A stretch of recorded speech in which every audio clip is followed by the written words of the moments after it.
Now, in this video, we are going to continue with the discussion on bearing types of stresses. Under that, we are going to take up the bearing stress. So, what is the bearing stress?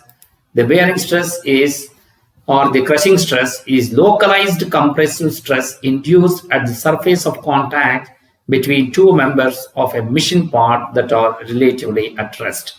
So that means you have this is a plate wherein you have one plate here, and over the other you're going to another plate having thickness T, which has been fixed with the bolt and nut.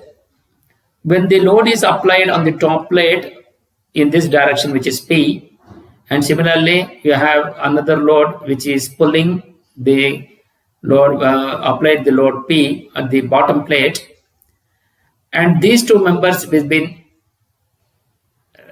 pulled apart each other. So it induces the compressive stress induced at the surface of contact between two members, which is the surface of contact. The surface of contact is here, that are relatively at rest. So naturally, it's connected by a bolt which is as shown in the figure. The bolt exerts the resisting force P dash equal and opposite to the applied force P, so exerted by the plate on the bolt. So here the P dash is on this, so naturally the bearing stress will be equal to the resisting force exerted by the bolt on the plate divided by the projection area of the plate. So force exerted by the plate on the bolt, which will be divided by the projection area of the bolt on the plate section. So as we know that P dash will be equal to the P from the previous discussion also, the resisting force is always will be equal to the applied force. So what is going to be the bearing stress? That is sigma will be equal to P divided by the projection area of the bolt. So projection area is D into T, that is the length of the rectangle or the square. So D into T. So what is D? D is nothing but the diameter of the bolt, and T is the thickness of the plate. And that is how we are going to be able to define the bearing stress. Next comes with the Hooke's law. It states that when the material is loaded within the elastic limit, stress is directly proportional to the strain. So what is stress? Is proportional to strain, which you can write it in symbol.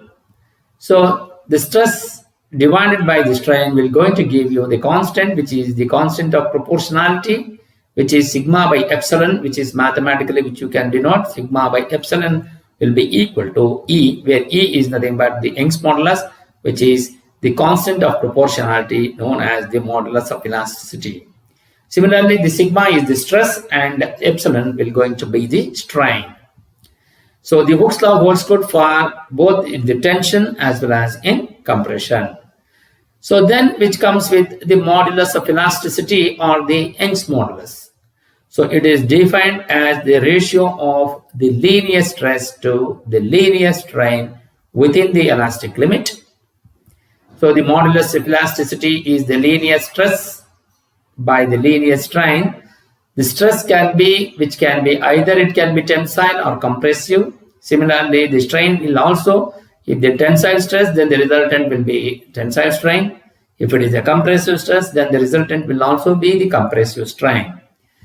So that is the modulus of elasticity or Young's modulus, which is E, is given by the sigma by epsilon. So in the next video, we will going to discuss about the stress, strain and deformation of a straight or the uniform section of the bar. If you like this video, please subscribe to my channel, and thank you.